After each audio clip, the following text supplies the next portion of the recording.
Bienvenue à tous sur Africa 24. Le Burundi poursuit son ambition de dynamiser son économie avec un accent particulier mis sur son secteur agricole, principal moteur économique du pays qui représente 40% du PIB et mobilise 80% de la population active.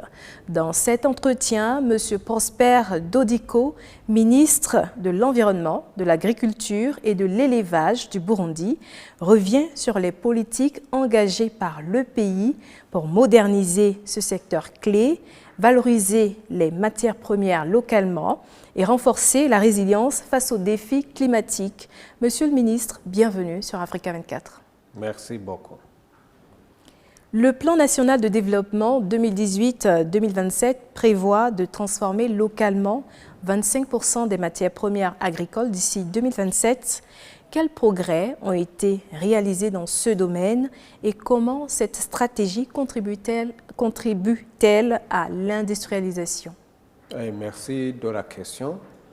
Je dois vous informer que l'agriculture burundaise constitue le noyau.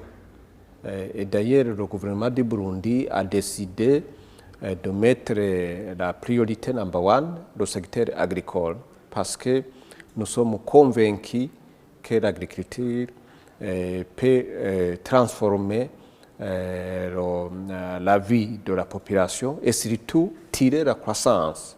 Parce que nous avons en même temps compris que vous pouvez avoir le bon des mines, mais lorsque vous n'avez pas d'aliments, lorsque vous n'assurez pas la sécurité alimentaire, vous allez importer la nourriture. Alors nous avons décidé de mettre un accent particulier sur l'agriculture. C'est ainsi que depuis l'année passée, nous avons passé à une vitesse supérieure. Nous avons la chance que ce secteur est piloté par le chef de l'État, lui-même qui donne des exemples. Lui-même qui a incité non seulement les fonctionnaires de l'État, mais aussi le secteur privé à investir dans l'agriculture. Par exemple, chez nous au Burundi, chaque ministre a des champs. Toutes les autorités ont des champs. C'est-à-dire, les champs modernes, c'est chez les fonctionnaires. Et donc, finalement, l'agriculture qui est intéressée aux petits agriculteurs, maintenant, ils vont constater des exemples. Et c'est ainsi que nous avons pu dégager une surproduction de la saison passée.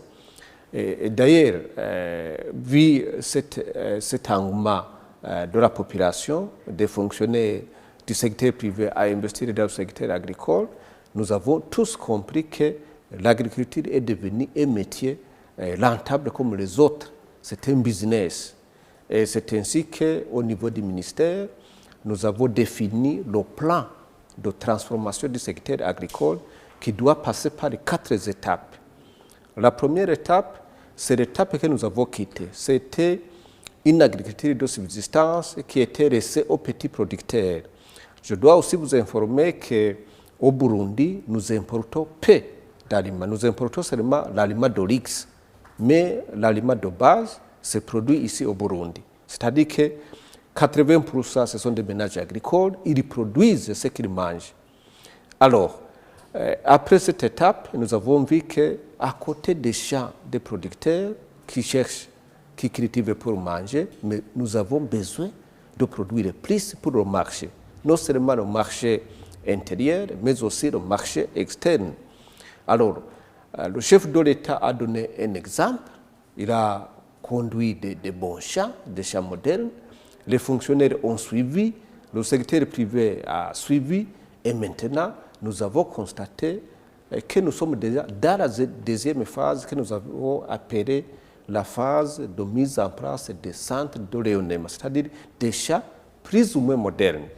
C'est cela qui a dégagé le surplus de plus de 71 000 tonnes qui sont même actuellement en stock, alors que nous attendons la récolte de la saison en cours. Donc, cette deuxième phase de mise en place des centres de rayonnement, ça nous a donné une nouvelle force pour augmenter plus la production.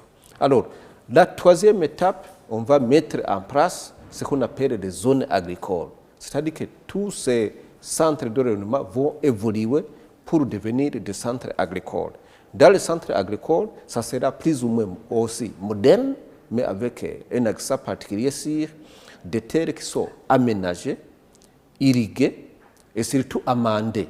Amendées en termes agronomiques, c'est-à-dire vous mettez de la fumée organique, vous mettez de la doromie pour lutter contre l'acidité des sols. Et après cela, on aura la mécanisation. Voilà les éléments qui vont définir ce qu'on appelle les zones agricoles. Et puis, la dernière étape de modernisation du secteur agricole, ça sera la mise en place de ce qu'on appelait les agropoles.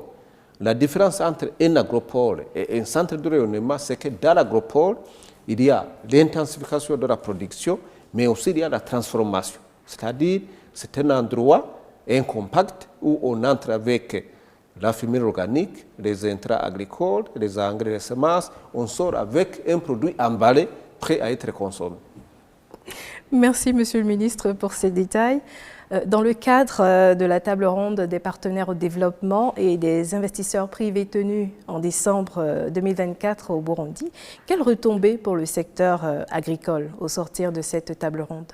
Nous sommes très satisfaits des résultats de cette table ronde parce que ça nous a appris beaucoup de choses. D'abord, il y a eu des innovations.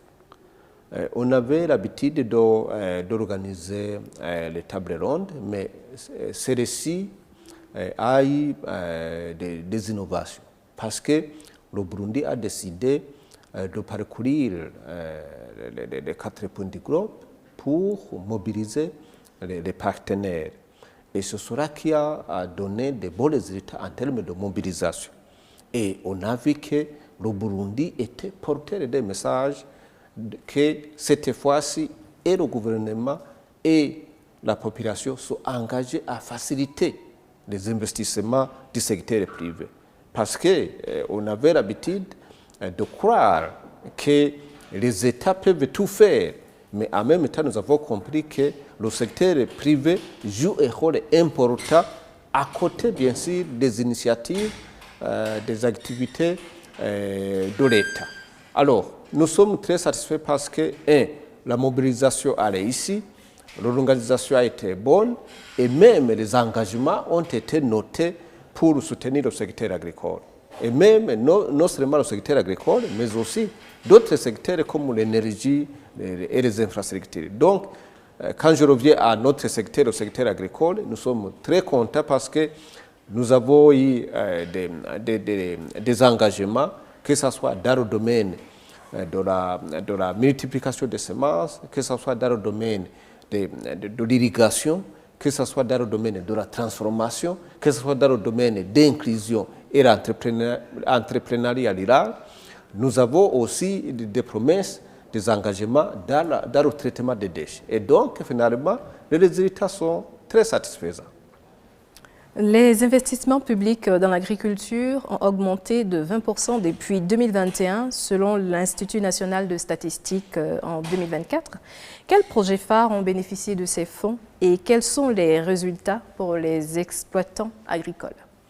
Oui, alors les projets prioritaires ont été notamment c'est le renforcement de ces centres de rayonnement qu'on a mis ensemble parce que le gouvernement a décidé de soutenir et d'encadrer tout producteur, tout investisseur qui se lance dans la mise en place des centres de rayonnement. Là, c'est à travers la subvention des intrants agricoles. Nous avons un programme national de subvention des engrais où nous subventionnons les fertilisants à prix de 74%.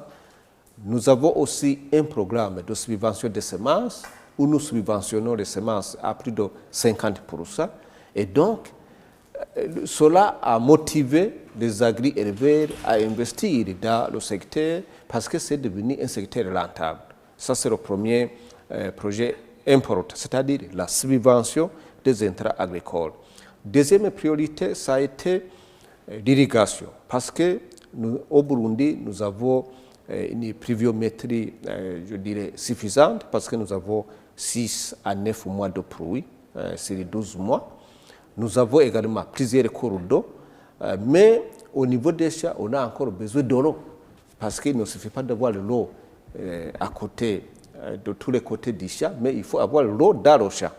Alors, nous avons mis un accent particulier sur l'irrigation avec la construction des micro-ballages qui permet alors non seulement d'irriguer, mais surtout de valoriser la saison sèche. Parce qu'au Burundi, nous avons 3 saisons, 2 grandes saisons agricoles pluvieuses et avec, entre les 2, une petite saison sèche. Et alors nous avons valorisé la saison sèche en procédant notamment à l'irrigation collinaire.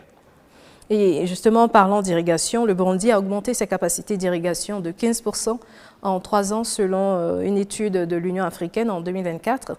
Quelles actions sont prévues pour poursuivre cet élan et faire face aux impacts du changement climatique?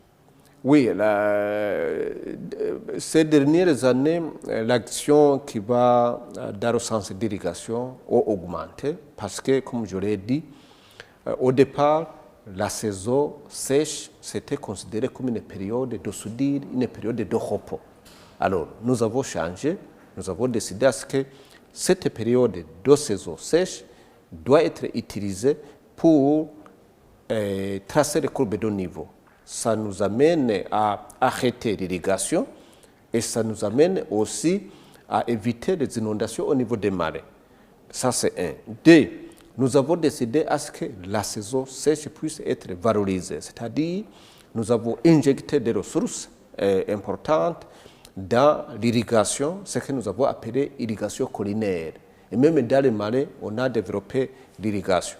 Alors, comment est-ce qu'on va poursuivre cela? On va non seulement poursuivre, mais aussi on va renforcer parce que, 1, nous avons décidé de mettre en place au Burundi ce qu'on appelle des entreprises sémencières. Nous voulons irriguer tous les centres sémenciers. Et nous voulons aussi mettre en place et financer un programme qu'on appelle le programme de mise en place des retenues collinaires. C'est-à-dire que pendant les saisons pluvieuses, on va retenir l'eau et on va l'utiliser pendant la saison sèche.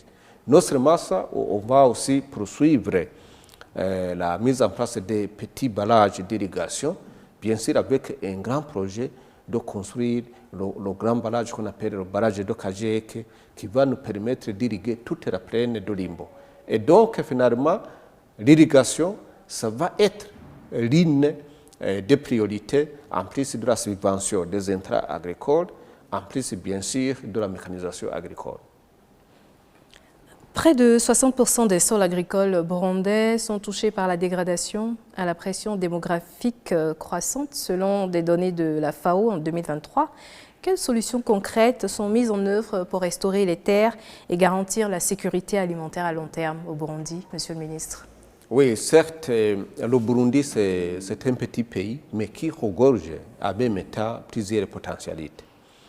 Alors, nous avons également une superficie de 27 800 km², avec une population qui avoisine autour de 13 millions. Mais en même temps, nous avons constaté que la grande partie, presque la totalité des ménages agricoles parviennent à produire ce qu'on a besoin. Et je vous ai dit que la saison passée, la population a demandé à l'État d'acheter au surplus de la production. Et maintenant, je suis content qu'aujourd'hui, c'est mon ministère qui nourrit la police nationale, qui nourrit les écoles, qui nourrit les prisons. Et donc, ça, c'est un des résultats qui montre que, oui, on a un niveau de dégradation des sols, mais c'est encore fertile. Et surtout que nous privilégions l'utilisation des engrais organominéraux. Nous utilisons la matière organique, ici des fumiers de compost et de fumiers de ferme. Et l'autre élément important, c'est l'acidité. On a des endroits où l'acidité est plus ou moins prononcée, mais en même temps, Dieu nous a bénis parce que nous avons des gisements de dormie qui nous permettent de corriger l'acidité des sols. Et donc, nous allons restaurer la fertilité des sols en continuant à utiliser les engrais organominéraux. Nous allons également renforcer le programme de repeuplement, c'est-à-dire la distribution des animaux aux ménages agricoles qui vont avoir suffisamment de la fumier organique. Et nous avons subventionné à plus de 90% la doromie qui nous aide à corriger l'acidité des sols. Et tout sera combiné. Nous sommes sûrs qu'on va restaurer toutes les terres dégradées.